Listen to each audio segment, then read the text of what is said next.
దేవుని సేవకుడిగా సిద్ధపడుతూ ఉండగా ప్రత్యేకించి ఇదిన వాక్యాంశము ఇదిన మనకి ఏర్పాటు చేయబడినటువంటి వాక్యాంశమును ఒకసారి జ్ఞాపకం చేసుకుందాం. మనకి ఇవ్వబడినటువంటి వాక్య అంశం ఉందండి. దగ్గర పేపర్స్ ఉన్నాయా?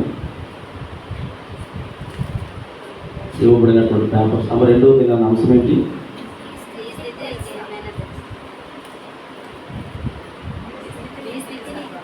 నా స్థితి, అదే నీ స్థితి నీకు తెలుసా? ఏంటి అసలు ఈ అంశం యొక్క అంటే వాక్య భాగం చదివినటువంటి లేఖన భాగంలో నేను అనుకుంటాను ఈ ప్రోగ్రామ్స్ మీకు ఇవ్వబడింది కనుక ఖచ్చితంగా ఆ టైటిల్ ఆ రిఫరెన్స్ ఏదైతే ఉందో అది చదివినప్పుడు ఖచ్చితంగా మీకు అర్థమవుతుందని నేను అనుకుంటూ ఉన్నాను. ఎంతమంది దాని మీద ధ్యానం చేస్తూ ఉన్నారో నాకైతే తెలియదు, కానీ లేఖన భాగములు అనేవి మన జీవితాల్లో జ్ఞాపకం చేసుకుంటున్నప్పుడు ఎంతవరకు దేవుని వాక్యాన్ని మన జీవితానికి అన్వయించుకోవాలి అనేది చాలా ప్రాముఖ్యమైనది. రెండవ దినం నిన్నటి గల సమయంలో జీవితాన్ని మార్చేటువంటి ఉపవాసము. రెండవ దినాన నీ స్థితి నీకు తెలుసా? సంఖ్యాకాండము 21వ అధ్యాయము 5వ వచనంలో ఏం చెప్పబడిందంటే, నిజానికి ఇశ్రాయేలు జనాంగం గురించి దైవజనుడైనటువంటి మోసే గారి ద్వారా తెలియచేయబడింది. ఏంటి అసలు ఇశ్రాయేలు ప్రజల గురించి అక్కడ జరిగినటువంటి సంఘటన ఏంటి, లేదా ఆ సంభాషణ ఆ సందర్భం ఏంటి, అసలు ఇశ్రాయేలు జనాంగం అంటే ఎవరు ఇశ్రాయేలు జనాంగము ఏమంటే ఎవరు ఏర్పాటు చేసుకున్నారు? ఆమె ఫ్యామిలీ లాక్ చేశాను. ఎవరు ఏర్పాటు చేసుకున్నారు ఇశ్రాయేలు జనాంగము? దేవుడు ఏర్పాటు చేసుకున్నాడు. అసలు ఇశ్రాయేలు జనాంగము దేవుని దృష్టికి అనుకూలమైన వారుగా మలచబడడానికి ఒక పర్టిక్యులర్ రీజన్ గత నెలలో 2-3 సందర్భాల్లో నేను స్త్రీల సమాజంలో మాట్లాడుతున్నప్పుడు తెలియజేశాను. ఇశ్రాయేలు జనాంగములకు దేవుడు ఇచ్చినటువంటి ఆ స్థితిగతులు లేదా ఆశీర్వాదము ఎలా వచ్చింది అనేటువంటి విషయాన్ని కూడా నేను మీకు తెలియజేశాను. అయితే ఇవ్వబడినటువంటి టైటిల్ ఏదైతే ఉందో నీ స్థితి నీకు తెలుసా అన్నప్పుడు సర్వసాధారణంగా ఈరోజు మీ గర్భాన్ని జన్మించినటువంటి బిడ్డలు ఎవరైతే ఉన్నారో వారు చాలా సందర్భాల్లో మీతో మాట్లాడే విధానం ఎలా ఉంటుందనంటే, వారు పెరిగి పెద్దవారైనప్పుడు లేదా ఉద్యోగ పరిణితి చెందినప్పుడు లేదా గ్రాడ్యుయేట్ అయినప్పుడు, లేదా ఇప్పుడు గ్రాడ్యుయేట్ కూడా అవసరం లేదు, 10th క్లాస్ లేదా 9th 5th 6th ఈ క్లాస్కి వచ్చిన వారే ఏమంటారు తెలుసా? తల్లిదండ్రులను నీకు ఏది తెలియదు అంటారు. అంటే నవమాసాలు తన గర్భములో మోసి కనిపించి వారి కోసము ఆహారాత్రులను కనిపెట్టుకుని అరే వాళ్ళు ఏమైపోతారో అని జాగ్రత్తగా వారిని అలా పొత్తులలో అత్తుకున్నటువంటి ప్రతి తల్లి వేదనకరమైనటువంటి సందర్భాలు చాలా సందర్భాలు ఉంటాయి. అంటే వారు పలికేటువంటి మాటలు గుండెలు పగిలేలా కొన్ని సందర్భాల్లో మాట్లాడుతూ ఉంటారు. అంటే అలాంటి మాటలు మనం వింటున్నప్పుడు మనకి ఏమనిపిస్తుంటుందంటే, అసలు వాళ్ళ స్థితి ఏంటి? ఈరోజు నీ కుమారుడు పెరిగి పెద్దవాడయ్యాడు, వాడు ప్రయోజకుడిగా ఉన్నాడు, నీ ముందు లేదు నీ కుమార్తె ప్రయోజకురాలైంది, ఒక స్థాయికి వచ్చేసింది. అంటే సమాజంలో తనకంటూ ఒక గుర్తింపు సంపాదించుకుంది. ఎవరు అనంటే తనకంటూ ఒక సర్టిఫికెట్ ఉంది, నేను ఫలానా. మీ అమ్మగారు మీ నాన్నగారు ఎవరంటే ఫలానా వారి తల్లిదండ్రులు అండి అని చెప్పుకునే స్థాయికి అమ్మాయి ఇచ్చిన తర్వాత ఆమె ఏమంటారు తెలుసా? నీకు అసలు ఏమీ తెలియదు అంటుంది. అంటే జన్మనిచ్చినటువంటి తల్లిదండ్రులను ఎలా మాట్లాడుతూ ఉంటారు? తక్కువ చేసి మాట్లాడేటువంటి దాఖలాలు మనకు కనబడుతూ ఉంటాయి.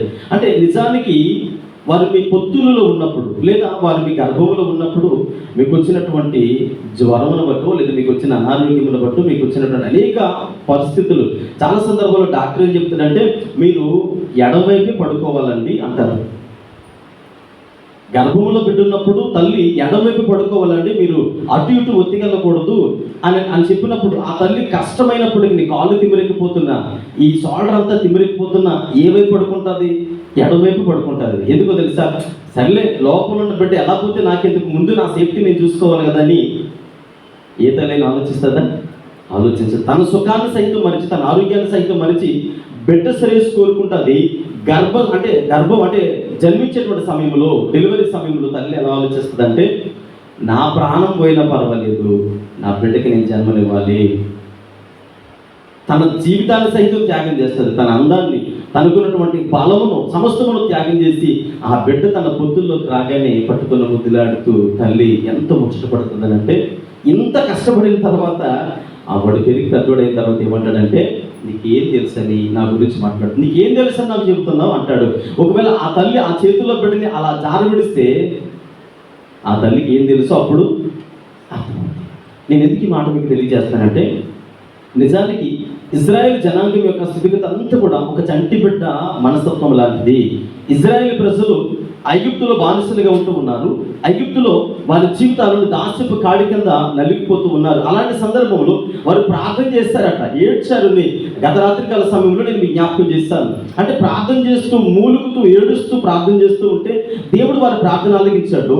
వారి ప్రార్థన ఆలకించి మోసేను పంపించి వారిని శ్రేయస్కరంగా శుభకరమైనటువంటి ప్రయాణం అని రాత్రికాల సమయంలో జ్ఞాపకం చేసినటువంటి ఆ చివరి సెంటెన్స్ ఏదైతే ఉందో దాన్ని కంపేర్ చేస్తూ ఇప్పుడు ఇజ్రాయెల్ జనాంగం నడిపిస్తూ ఉన్నాడు దేవుడు. నడిపిస్తూ ఉంటే మీకు తెలుసు, ఒక బిడ్డ పెరిగి చక్కటి ఆరోగ్యవంతుడిగా ప్రయోజకుడిగా మారాలంటే తల్లి తనకు ఉన్నటువంటి చాలా విషయాలు డెడికేట్ చేయబడాలి. హల్లెలూయా. ఏమంటే డెడికేట్ చేసుకుంటారు, డెడికేట్ చేసుకోవాలి. మీరు పత్తి చేయాలంటే చేస్తారా చేయరా? చేస్తారా చేయరా? ఖచ్చితంగా చేయాలి. వాటర్ చలనీళ్ళు చేయబెట్టకూడదు అంటే చలనీళ్ళు చేయబెట్టరు. చెప్పులు వేసుకొని నడవకూడదు అంటే మీరు ఏం చేస్తారంటే చెప్పుల్లో దూదులు పెట్టుకోవాలి, లేదా నడవడానికి గుడ్డ అంటే ఒక క్లాత్ కట్టుకోవాలి. అంటే మీరు తీసుకోవాల్సినటువంటి జాగ్రత్తలన్నీ కూడా ఆ టైంలో ఎంత జాగ్రత్తగా తీసుకుంటారంటే మీరు ఆ ఫుడ్ తినకూడదు అని అంటే మీకు ఇష్టమైన ఫుడ్ అయినప్పటికీ దాన్ని ఏం చేస్తారు? అవాయిడ్ చేస్తారు. అంటే మీరు తీసుకున్నటువంటి జాగ్రత్తలన్నీ ఎవరి కొరకు? దేవుడు ఇజ్రాయెల్ ప్రజల విషయంలో ఎంత జాగ్రత్త తీసుకున్నాడంటే వారి కొరకు ఐగుప్తులో ఎన్ని తెగులు కలుగు చేశాడు? 10 తెగుళ్ళు కలుగు చేశాడట. అంటే దేవుడికి వాళ్ళకి ప్రత్యేకమైనటువంటి శత్రుత్వం ఏమైనా ఉందా? ఐగుప్తులకి దేవుడికి శత్రుత్వం ఏంటి? ఏమంటే ఫరో రాజుకి దేవుడికి ఏమైనా శత్రుత్వం ఉందా? దేని కొరకు దేవుడు ఫరో మీద విరుచుకుపడాలి? దేని కొరకు ఇజ్రాయెల్ ప్రజల గురించి అంటే ఫరో దేశంలో ఉన్న ప్రజలందరూ దేవుడు నాశనం చేయడానికి ఇష్టపడాలి అని అంటే నేనంటాను, నిన్ను కోరుకున్నాడు కనుక ఐగుప్తుని నాశనం చేయడానికి దేవుడు ఇష్టపడ్డాడు. నీ క్షేమము తల్లికి కావాలి కనుక తనకు కావాల్సింది తనకి ఇష్టమైనది కూడా డెడికేట్ చేస్తుంది. ఈరోజు ఇక్కడ చూడండి, ఇజ్రాయెల్ ప్రజలు బయటకు వచ్చారు.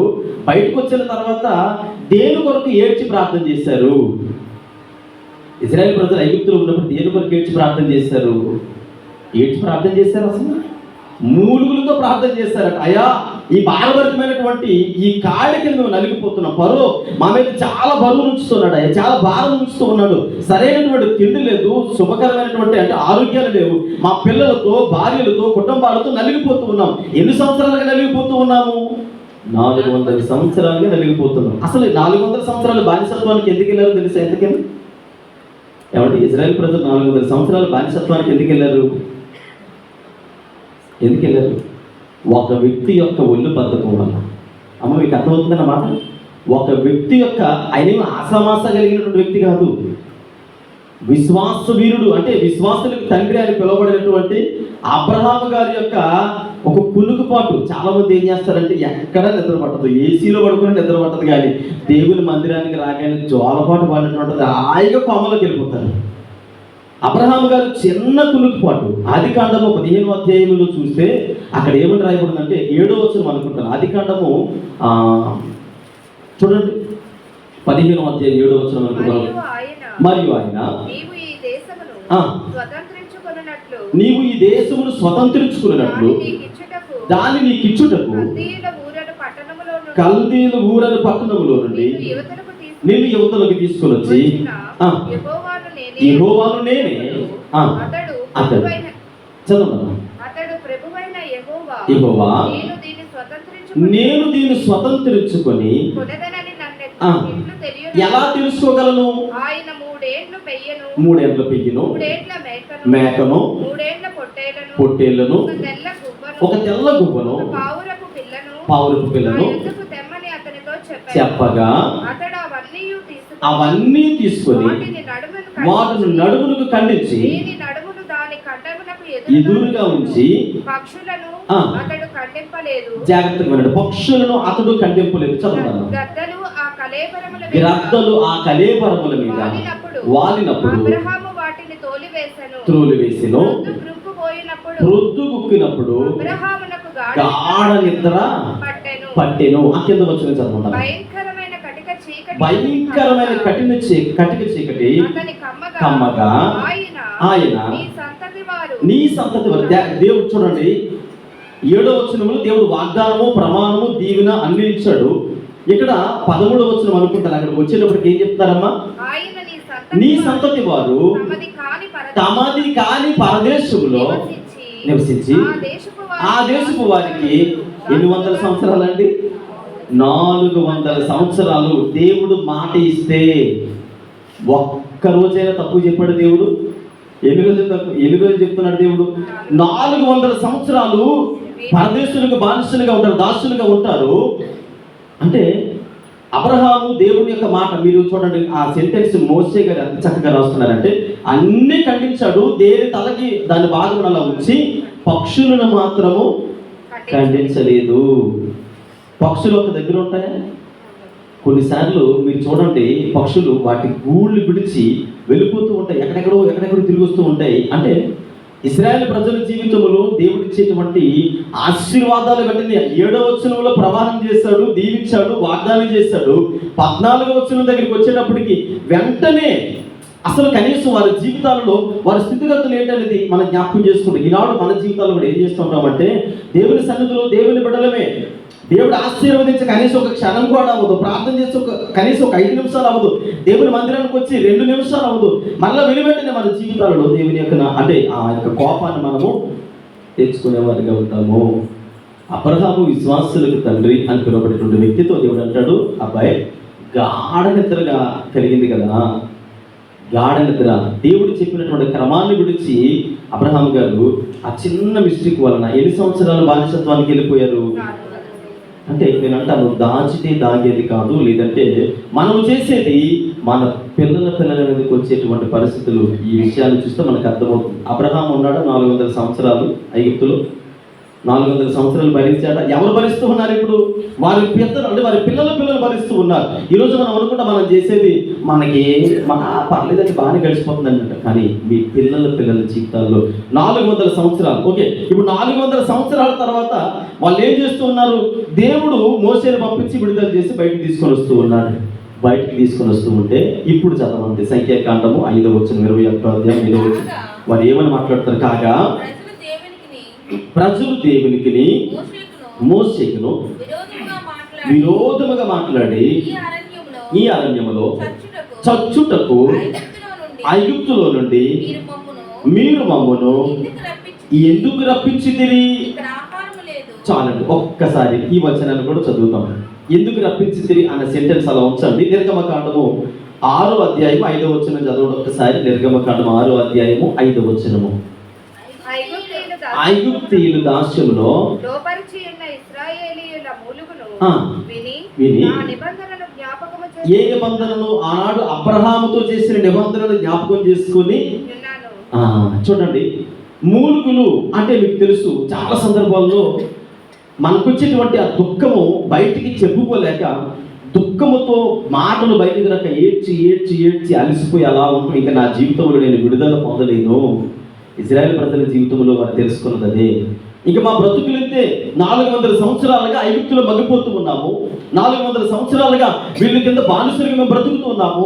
మా జీవితాలు అంటే ఐగుప్తులో ఉన్నవారు, వారి కళ్ళ ముందు పుట్టి పెరిగిన వారు చక్కగా మంచి స్థితిగతులు కలిగి ఉంటూ ఉన్నారు. కానీ వీరి పిల్లలందరూ కూడా 400 సంవత్సరాలు ఎలా ఉన్నారని అంటే, వారి చేతుల కింద బ్రతుకుతూ ఉన్నారు, వారేదో ఇష్టి తింటూ ఉన్నారు, అక్కడే బ్రతుకుతూ ఉన్నారు. అస్సలు స్థిరత్వం లేనటువంటి జీవితాలు, సరైనటువంటి గృహం లేదు, సరైనటువంటి ఆధారం లేదు, పేరు ప్రఖ్యాతులు లేవు. నిజానికి ఇజ్రాయేల్ జనాంగం అని అంటే చాలా హెచ్చించబడిన వారిని వారికి తెలుసు.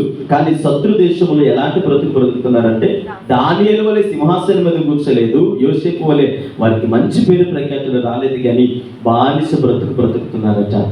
ఆ బానిస బ్రతుకుతూ మూలుగుతూ ఏడుస్తూ ప్రార్థన చేస్తూ ఉంటే, దేవుడు అబ్రహాముకి చేసిన వాగ్దానముని జ్ఞాపకం చేసుకొని ఇప్పుడు వాటిని బయటికి తీసుకొని వస్తే వీళ్ళు ఏమంటున్నారు తెలుసండి? మాకు ఏం బాగాలేదు. ఏంటి అసలు ఈ ఆహారము? సవిసారము లేనటువంటి ఆహారం అట. వాళ్ళు ఏమని ప్రార్థన చేస్తారండి? ఇంకా మీరు అక్కడ జ్ఞాపకం చేసుకుంటే అధ్యాయం జాగ్రత్తగా చదివితే, మాకు ఇక్కడ ఏమి లేవు తినడానికి. కీరకాయలు లేవు, దోసకాయలు లేవు, ఉల్లిగడ్డలు లేవు. అంటే ఇవన్నీ కూడా ఎక్కడ దొరికేవి?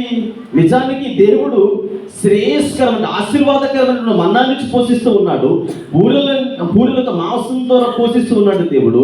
అంటే పగలు ఎండదెబ్బకైనా రాత్రి వెలుగు దెబ్బలకైనా తగలకుండా జాగ్రత్తగా నడిపిస్తూ ఉన్నాడు. అంటే ఇలాంటి పడిపోయినటువంటి స్థితి, దిగజారిపోయినటువంటి స్థితి, అంటే నిజానికి చాలా సందర్భాలు మీరు గమనించండి, దేవుని బిడ్డలకు మనకు ఉన్నటువంటి సంరక్షణ లోకస్తులకు లేదు. ఎందుకనంటే కీర్తనాకారుడు ఒక చోట ఏమంటాడంటే, ఇశ్రాయేల్ కాపాడువాడు కుదుకడు నిద్రపోడు. మరి ఈ ధైర్యము లోకస్తులకు ఉందా?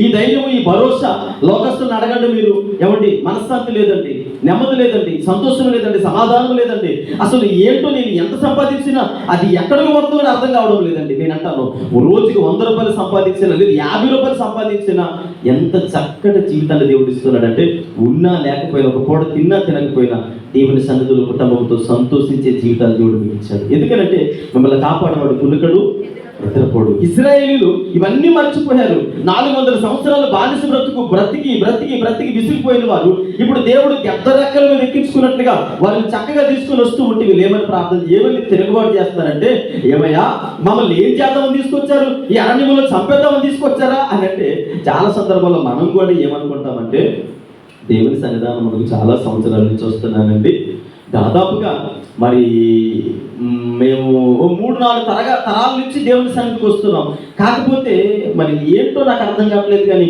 దేవుడు అందరి జీవితాలను జ్ఞాపకం చేసుకుంటున్నాడు, నన్ను మాత్రమే అమ్మా అందరినీ జ్ఞాపకం చేసుకుంటాడు, నన్ను మాత్రమే జ్ఞాపకం చేసుకోలేదండి. నేను అంటాను, గెద్దరెక్కల మీద ఎక్కించి దేవుడు నేను తీసుకొని వచ్చాను. సజీవుల లెక్కలో ఉండి దేవుడిని ఆరాధించడానికి దేవుడు మనకి ఆధిక్యతను ఇచ్చాడు. అంటే నీ స్థితి నీకు తెలుసా అంటే, ఒకప్పుడు నీ స్థితి ఏంటి అని ఆలోచన చేస్తే ఒకప్పుడు స్థితి వేరే. ఇశ్రాయేల్ జనాంగము ఏడ్చి ఎన్ని రాత్రులు ఏడ్చుంటారో. నేను అంటాను, అలాంటి సందర్భాలు మన జీవితాల్లో కూడా వచ్చి ఉంటాయి. ఇప్పుడు దేవుని సన్నిధికి రాగానే మీకు తెలుసు, కొత్త నిబంధన కాలంలో కుష్ఠరోగులు కొంతమంది ఉన్నారు. ఎంతమంది? ఒక 10 మంది కుష్ఠరోగులు ఉన్నారు. ఈ 10 మంది కుష్ఠరోగులు యేసుక్రీస్తు ప్రభువుల వారు బాగు చేసి స్వస్థపరిచి, అబ్బాయి వెళ్ళండి, మీ దేహములను యాజకులకు చూపించుకోండి అనగానే ఈ 10 మంది వెళ్ళి యాజకులకు చూపించుకొని సర్టిఫై చేసుకొని ఎవరిళ్ళకు వాళ్ళు వెళ్ళిపోయారు. చాలా సంవత్సరాలు అవుతుంది, భార్య పిల్లలు కలిసి, మా బంధువులు కలిసి చాలా సంవత్సరాలు అవుతుంది. అదే ఊరు బయట వెలివేయబడి ఉన్నాం కదా, కుష్ఠరోగులు ఊళ్ళోకి రాకూడదు కదా. ఇప్పుడు స్వస్థపరచబడ్డాం కాబట్టి యాజకుడు ఓకే నీకు కుష్ఠరోగం పోయిందని సర్టిఫై చేశాడు, కాబట్టి నేను వెళ్ళిపోయి నా భార్య పిల్లలతో, నా బంధువులతో, స్నేహితులతో గడపాలని చక్కగా వెళ్ళిపోయారు. కానీ తిరిగి వచ్చింది ఎంతమంది? ఒక్కడే తిరిగి వచ్చాడు. అబ్బాయి ఎందుకు వచ్చావు, నువ్వు ఎందుకు వచ్చావు అని అంటే, అయ్యా ఇంత మేలు చేసింది నేను నిన్ను ఎలా వదిలేస్తాను, నీకోసం నేను సాక్షిగా జీవిస్తాను. హల్లెలూయా. ఈరోజు మన జీవితాలు ఎలా ఉన్నాయి?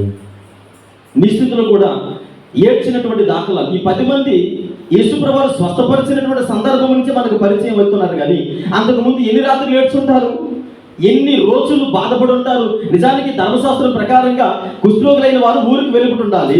కనీసం ఆ భార్య అలా రోడ్డు వంటి వెళ్ళిపోతూ, నా భర్తకి కుష్ఠరోగం వచ్చింది కదా, అయ్యా ఈ గృహంలో ఆశ్రయపురంలోనే ఉంటాడు, ఆ ఊరి చివరి ఉన్నట్టు ఆశ్రయపురంలోనే ఉంటాడని కనీసం తన ముఖమైనా చూద్దామని అలా రోడ్డు వంటి వెళ్ళిపోతూ అలా చూసేటువంటి సందర్భం వచ్చినా తన ధైర్యంగా బయటకు వస్తే రాళ్ళతో కొట్టి చంపేస్తారు. అరే పిల్లల ముఖం చూద్దామని ఏ రాత్రైనా అలా ఊరిలోకి వస్తే రాళ్ళు రువ్వు చంపేస్తారు. అలాంటి భయకంపితమైనటువంటి వాతావరణం గుర్తొచ్చినప్పుడల్లా తన కట్టుకున్నటువంటి భార్య, అయ్యో జన్మనిచ్చినటువంటి బిడ్డలు, తోబుట్టువులు, తల్లిదండ్రులు, బంధువులు అందరూ కూడా ఊళ్ళో ఉన్నారు, మరి నేనే సమితమైనటువంటి వ్యక్తిగా ఊరికి వెళ్ళిపోతున్నాను కదా. నేను అంటాను, నీ కుటుంబంలో నీకు వచ్చినటువంటి వేదన, నీ వ్యక్తిగత వేదన, లేదా నీకున్నటువంటి అనేక సమస్యలను బట్టి ఏదో ఒక సమస్య, అది ఫలానని కాదు, కానీ దేవుడి సన్నిధిలో ఎన్ని రాత్రులు ఏడ్చుంటావు, ఎన్ని రోజులు వేదన పడి ఉంటారు అంటే, ఆ స్థితి నుండి దేవుని సన్నిధిలో తీసుకొని వచ్చి నిన్ను ఎలా కూర్చోబెట్టాడంటే, ఏది అడిగినా దేవుడు వినడానికి సిద్ధంగా ఉన్నాడు. ఏది చెప్పిన చూడండి, అదే సంఖ్యాకాండంలో ఒక మాట మనం జ్ఞాపకం చేసుకుందాం. సంఖ్యాకాండము 4వ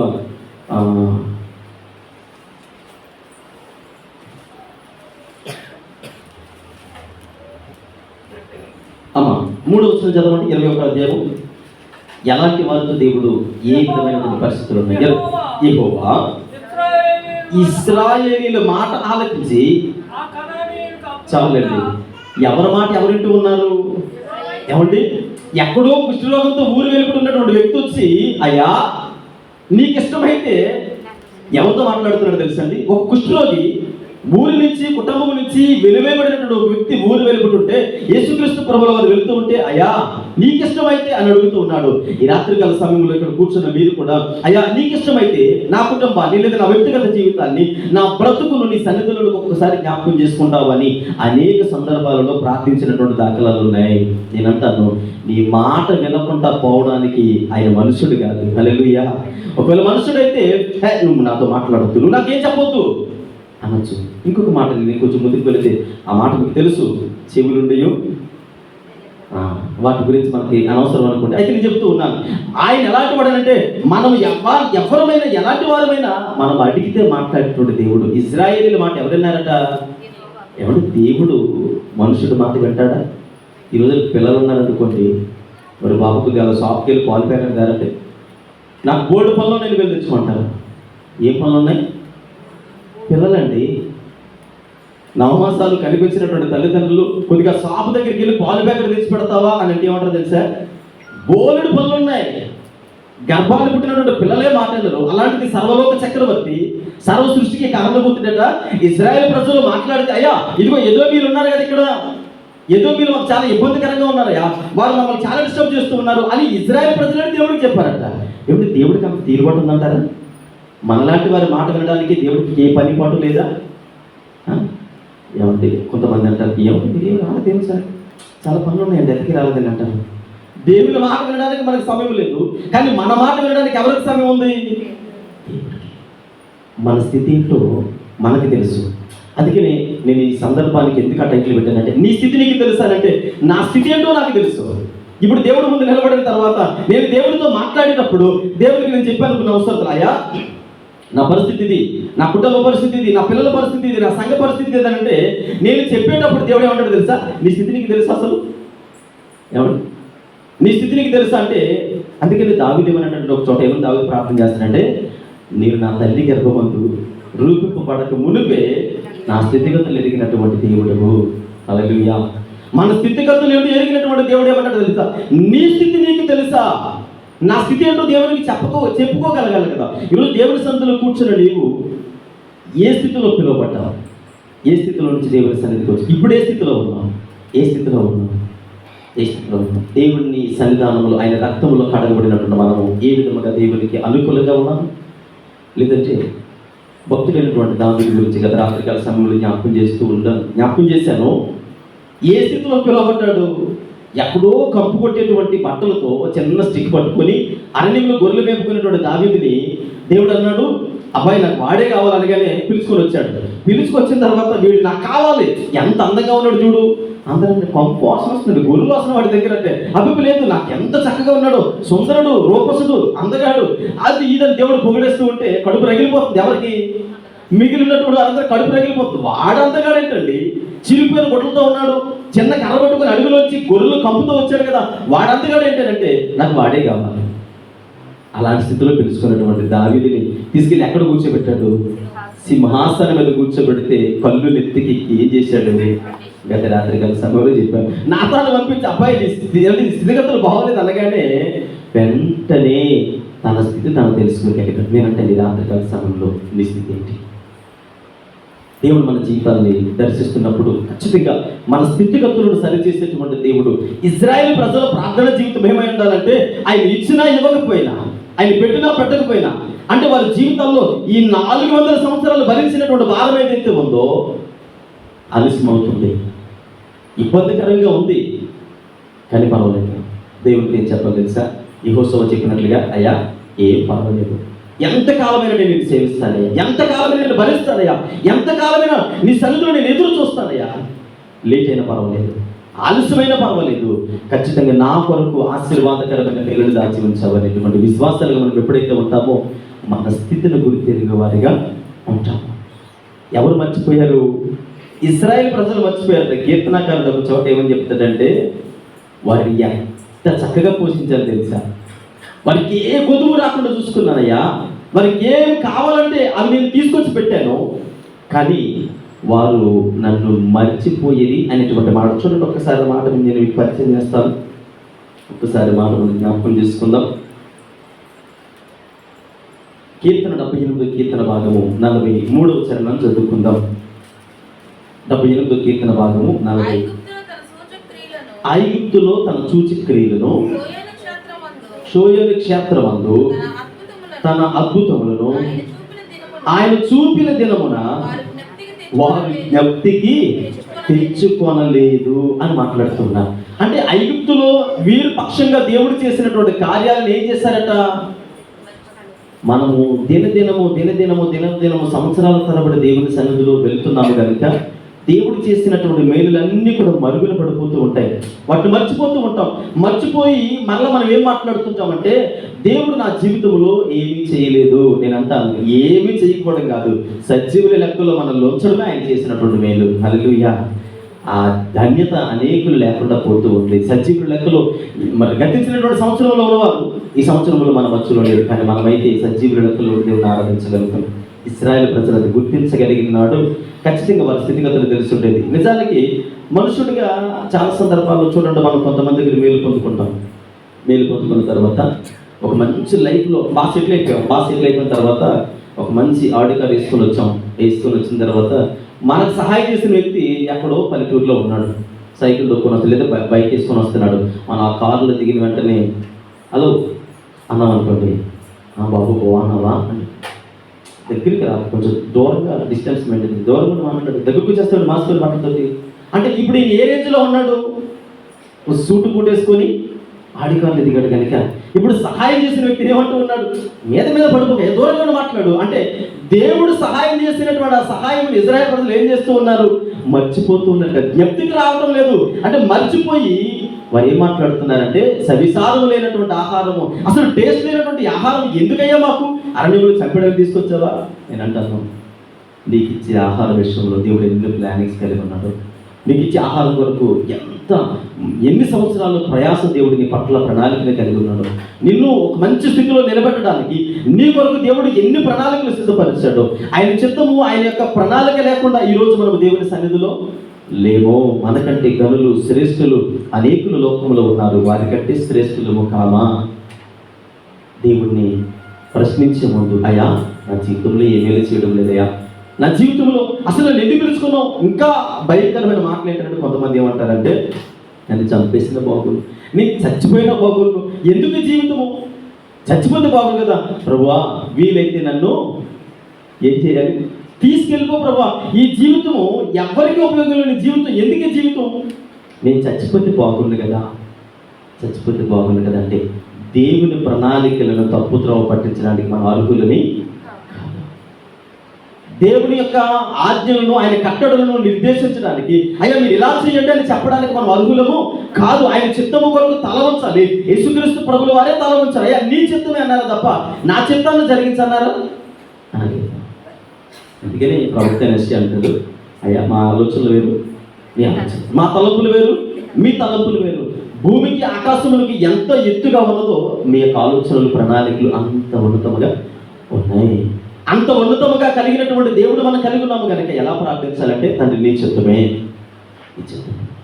ఇశ్రాయేలు ప్రజలు అలా ప్రార్థించుండాలి.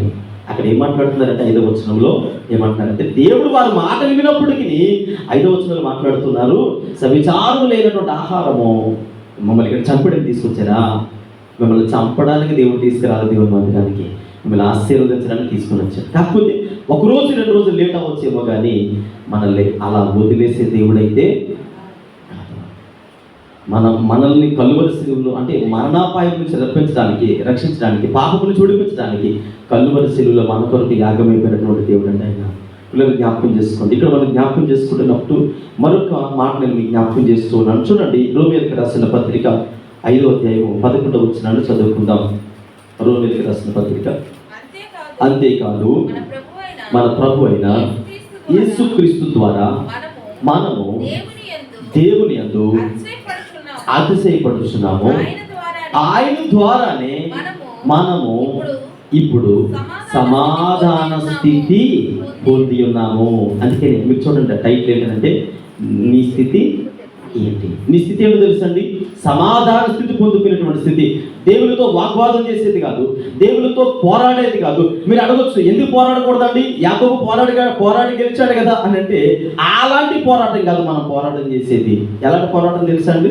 ఏం చేశాడంటే దేవుడు, ఎందుకు దేవుని సన్నిధికి వస్తే రాకపోతే ఎన్ని సంవత్సరాలు వచ్చినా ఏ ప్రయోజనం లేదు. ఈ పోరాటానికి దేవుని సన్నిధిలో చేసేది. ఎలాంటి పోరాటం చేయాలండి? దేవుని సన్నిధిలో, అయ్యా నేను నిన్ను నమ్మాను కదా, నేను నమ్మిన బిడ్డలను త్రోసివేసే దేవుడు కాదు, అవమానపరిచే దేవుడు కాదు అయ్యా, పక్షపాతం చూపించే దేవుడు కాదయ్యా. నా జీవితంలో ఏదైతే అసమాధానంగా ఉందో, ఏదైతే కొరత ఉందో, ఏదైతే దుఃఖకరమైన స్థితిలో ఉన్నానో వాటన్నింటినీ తొలగించి సమాధాన స్థితికి కారకుడిగా నన్ను చేయబోతూ ఉన్నావు. ఇశ్రాయేలు ప్రజలు ఈ స్థితిని గుర్తించుంటే దేవుని మీద తిరుగుబాటు చేసి ఉండేవారు కాదు. ఈరోజు మనం గుర్తించవలసింది ఏంటంటే, నా స్థితి నాకు తెలుసు అని చెప్పాలి దేవునితో. హల్లెలూయా. నా స్థితి నాకు తెలుసు. ఏంటి నా స్థితి? ఒకప్పుడు పౌలు గారు అంటారు కదా ఎఫెసీయులకు రాసిన పత్రికలో, ఒకప్పుడు మనము దూరస్తులమును, ఆయనకు శత్రువులను, వ్యతిరేకస్తులుగా ఉన్నప్పుడు దేవుడు ఆయన మన సజీవమైనటువంటి మన హస్తాలు పట్టుకొని తీసుకొని వచ్చి, నీవు జీవించవలసినటువంటి జీవపు ఓట నేను ఇక్కడ నువ్వు అంటే మనల్ని పోషించే దేవుడు ఏమంటాడంటే, నేను నిన్ను పోషిస్తానయ్యా, నేనే మార్గంలో సత్యములు జీవనం అని చెప్పినటువంటి దేవుడు కూర్చోబెట్టి, ఇదిగో నీకున్నటువంటి సమస్త ప్రయాసాలు నాకు చెప్పు, నేనున్నాను కదా, నన్ను అడుగు, నన్ను పిలువు, నాకు చెప్పు అని అంటే దేవుడు అంటాడు. ఇశ్రాయేలు ప్రజలు ఆ 3వ వచనం చదివించాను కదండి. ఇశ్రాయేలు ప్రజలు చెప్పగానే దేవుడు చిచ్చి నేను విన్ను అన్నాడా? వినేను. ఎంత భయకంపితమైనటువంటి పరిస్థితి అంటే, దేవుడు వచ్చి రాగానే ఇశ్రాయేలు ప్రజలు వచ్చి, ఈ ఏదో మీరు మమ్మల్ని చాలా ఇబ్బంది పెడుతున్నారయ్యా, వాళ్ళు కొంచెం పక్కది అనగానే దేవుడు ఇమ్మీడియట్గా వారందరినీ వెళ్ళగొట్టి ఆ దేశాన్ని ఇశ్రాయేలు ప్రజలకు ఇచ్చారట.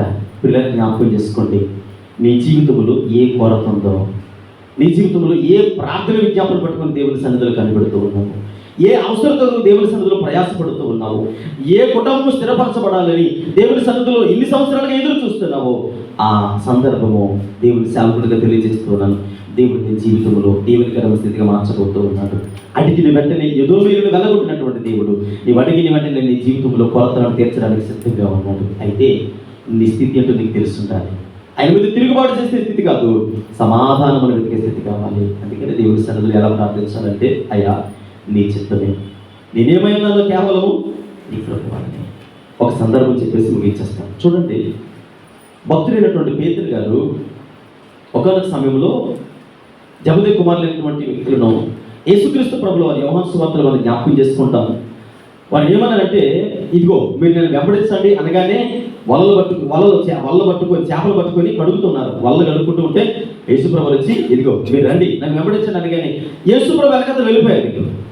యేసుప్రభు వెనకత వెళ్ళిపోయి 3.5 సంవత్సరాల పరిచర్యలో ఉండి అన్ని అనుభవాలు చూసిన తర్వాత, అన్ని ఆశీర్వాదాలు పొందిన తర్వాత, ఎన్నో గొప్ప కార్యాలు పేతురు కూడా చాలా సందర్భాల్లో ప్రభువా నేను ఎలా చేస్తాను, నేను అలా చేస్తాను, అది ఇది అని చెప్పిన తర్వాత యేసుప్రభు వారు మరణించారు.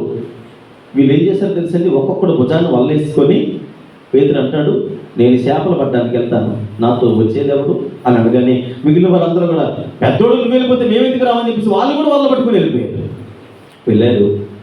చేపలు పట్టుకుంటూ ఉన్నారు. పునరుత్థానుడిగా లేచి యేసుక్రీస్తు ప్రభువు వారి దగ్గరికి వెళ్ళారు. అయ్యా నేను మీకు ఏం నేర్పించాను?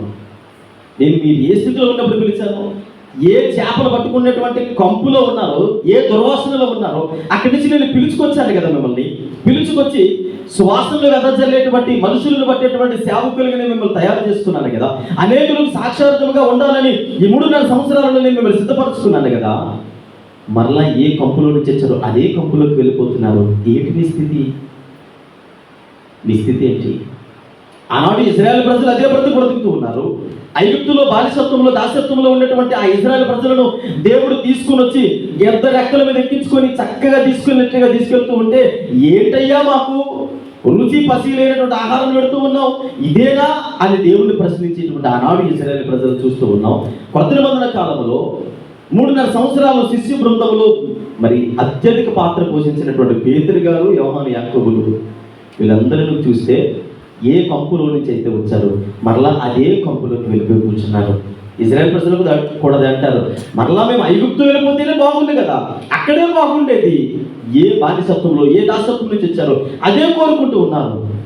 యేసుప్రభు వచ్చారు, మీరు ఉండవలసింది ఇక్కడ కాదు, నీ స్థితిది కాదని తీసుకొని వచ్చి మరలా క్రీస్తు తన అభిషేకమును వారిని కుమరించడంలో చూడగలుగుతున్నాను. నేను అంటాను, ఆనాడు ఇశ్రాయేలు జనాంగం అయితేనేమి, యేసుక్రీస్తు ప్రభులు వారు పిలుచుకున్నటువంటి శిష్యులు అయితేనేమి, ఈనాడు ఆయన ద్వారా పిలువబడి క్రీస్తు రక్తంలో కడగబడి సజీవుల లెక్కలో ఉన్న మనమైతేనేమి, మనం ప్రశ్నించుకోవలసిన సందర్భం ఏంటంటే, నా స్థితి ఏంటి? ఈరోజు ఎవరికి వారు వ్యక్తిగతంగా దేవుడు మనల్ని ప్రశ్నించాడు అనుకోండి, నీ స్థితి ఏంటంటే, దేవుని సన్నిధిలో అటు ఇశ్రాయేలు జనాంగమును పోలి ఉన్నామా, పేతురుతో పాటుగా శిష్య బృందాన్ని పోలి ఉన్నామా, లేదంటే ఈనాడు మనం ఎలాంటి జీవితాన్ని కలిగి వ్యక్తిగతంగా మనమే దేవునికి సమాధానం ఇవ్వాలి. దేవునికి సమాధానం ఇవ్వాలి. ఏ స్థితిలో పిలువబడ్డామో వాటన్నిటిని మర్చిపోయి నేను ఫలానా అని చెప్పుకునేటువంటి ప్రబుద్ధులు లోకంలో లేకపోలేదు.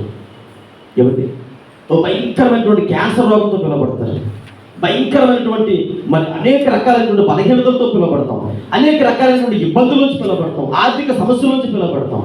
అన్నిటిలోంచి పిలువబడిన తర్వాత దేవుడు తీసుకొచ్చి అంచెలంచెలుగా ఆశీర్వదిస్తే అన్ని సౌకర్యాలు వచ్చిన తర్వాత సైకిల్ వెళ్ళాడు, కార్లో వెళ్ళేటప్పటికి ఏమంటాడు తెలుసా, ఏమనుకున్నా నా గురించి, అసలు నా రేంజ్ ఏంటో తెలుసా? నేను అంటాను, ఒకవేళ దేవుడు కానీ మాట్లాడవలసి వస్తే నీ రేంజ్ నాకు తెలుసు అబ్బాయి, 2 చక్రాల సైకిల్ మీద తిరిగేవాడు కదా అంటాడు. అవునా కదా? అది మన స్థితి. కనుక దేవుని సన్నిధిలో ఆయనకి నమ్మకస్తులుగా ఉండాలి. ఇశ్రాయేలు ప్రజలు దేవుని సన్నిధిలో అన్ని అనుభవించినప్పటికీ దేవుడిని క్వశ్చన్ చేసేవారుగా, దేవుడిని ఇబ్బంది పెట్టేవారుగా, ఆయన సనుక్కునేవారుగా, ఆయన మీద తిరుగుబాటు చేసేవారుగా ఉన్నారు. అక్కడ శిష్య బృందంలో కూడా వాళ్ళు కూడా యేసు ప్రభువుతో 3,4 సంవత్సరాలు తిరిగిన తర్వాత మరలా ఏ కంపులో చూసారు అదే కంపులోకి వెళ్ళిపోతూ ఉన్నారు. ఈనాడు ఒకవేళ మనం అలా ఉన్నామో, అలా ఉంటే ఈ రాత్రి కలిసి ఒకసారి జ్ఞాపకం చేసి, అయ్యా ఒకవేళ నేను అలాంటి స్థితిలో ఉంటే నా స్థితి ఏంటో నాకు గుర్తు చేశాను. ఇక మీద నేను అలా ఉండనయ్యా, నీకు నమ్మకస్తుడిగా సమాధాన స్థితి కొరకు నేను నీ సన్నిధిలో ప్రార్థన పూర్వకంగా ఉంటాను. నా ముందున్నటువంటి దినాలలో మీ నామమును కనపరిచేవాడిగా, అయ్యా మీ నామమును హెచ్చించేవాడిగా, మీకు విధేయత కలిగి జీవించేవాడిగా నేను ఉంటానయ్యా. అయ్యా నా స్థితి ఏంటో నాకు తెలియజేశారు. మీరు ప్రశ్నిస్తూ ఉన్నారయ్యా, నీ స్థితి ఏంటని. అయ్యా నా స్థితి ఏంటో నాకు తెలుసు. ప్రార్థన చేసుకున్నాం కొద్ది నిమిషాలు దేవుని సన్నిధిలో వ్యక్తిగతంగా దేవుడు మనల్ని ప్రశ్నించేటువంటి ఆ ప్రశ్నకు సమాధానముగా మరి వ్యక్తిగతంగా ఎవరికి వారు ప్రార్థన చేసుకుందాం. దేవుడు అడుగుతూ ఉన్నాడు, నీ స్థితి ఏంటి? నీ స్థితి నీకు తెలుసా అన్నప్పుడు ఇశ్రాయేలు జనాంగం ఏ స్థితిలో ఉన్నారో తెలుసు. 400 సంవత్సరాలు దాచుపు కాడి కింద నలిగిపోతూ ఉన్నటువంటి ప్రజలను దేవుడు తీసుకొచ్చి ఆశీర్వాదకరమైన స్థితిలో నిలబెట్టాడు. మరి చాపల గంపు కొట్టి మరి భయంకరమైన దుస్థితిలో ఉన్నటువంటి శిష్యులను దేవుడు మరి మనుషులను బట్టేటువంటి జాలలుగా మార్చాడు. ఈనాడు మన జీవితాలు కూడా దేవుడు జ్ఞాపకం చేసుకుంటూ ఉన్నాడు. ప్రార్థన చేసుకుందాం. పరిశుద్ధుడైన తండ్రి, సకల ఆశీర్వాదములకు కారణభూతుడు యేసయ్య, మహోన్నతుడా, శివాధిపతి అయ్యా, ఇదిగో తండ్రి నీ స్థితి నీకు తెలుసా అని మీరు మమ్మల్ని ప్రశ్న చేస్తూ ఉన్నారు. అవును ప్రభా, మీరు మమ్మల్ని ఎంతగానో ఆదరిస్తూ ఉన్నారు. అయ్యా మేము ప్రభు ఏ స్థితిలో ఉన్నవారమో ఈరోజు నేను మీ సన్నిధిలో సజీవుల లెక్కలో ఉండి అన్ని విషయాలలో సౌకర్యవంతమైనటువంటి జీవితాలు ప్రభా, మాకున్న దాంట్లోని సంతృప్తికరమైనటువంటి జీవితాలు మేము పొందుకుంటూ ఉన్నాం. అయ్యా మీ కృప ద్వారా మమ్మల్ని నడిపిస్తూ ఉన్నారు. మీ ప్రేమ ద్వారా అయ్యా ఎదుగుతున్న మమ్మల్ని నడిపిస్తూ ఉన్నారు ప్రభా. వాటన్నిటిని మర్చిపోతూ ఉన్నాం. మరణకరమైన స్థితిలో మేము దాటుకొని సజీవుల లెక్కలో ఉన్నప్పటికీ వాటన్నింటినీ దాటుకొని వాటన్నిటిని మర్చిపోయి మీరు చేసిన మేలుని సైతము ఆశీర్వాదాలను సైతం మర్చిపోయి మిమ్మల్ని ప్రభా త్రోలనాడేవారిగా దూషించేవారిగా మేము ఉంటూ ఉన్నాం ప్రభా. అయ్యా మమ్మల్ని క్షమించండి, మమ్మల్ని మన్నించండి ప్రభా. మీతో సహవాసం చేస్తున్నప్పటికీ అనేక సందర్భాలలో మా హృదయం మమ్మల్ని మోసం చేస్తుంది, మా ఆలోచనలు మమ్మల్ని మోసం చేస్తుంది, మా తలంపులు మమ్మల్ని మోసగిస్తూ ఉన్నాయి ప్రభావ. అయ్యా తండ్రి మా ఆలోచనలన్నీ మీ స్వాధీనం వదిలించుకోండి. మీ నామమును మాత్రమే కనపరిచేవాడిగా అయ్యా మా మనస్సాక్షికి లోబడి ఆధ్యాత్మికంగా బలపడి అనేకులకు మాదిరికరమైన బిడ్డలుగా మమ్మల్ని స్థిరపరచండి. యేసయ్య నామములో ప్రార్థించడం వేడుకుంటున్నాము తండ్రి.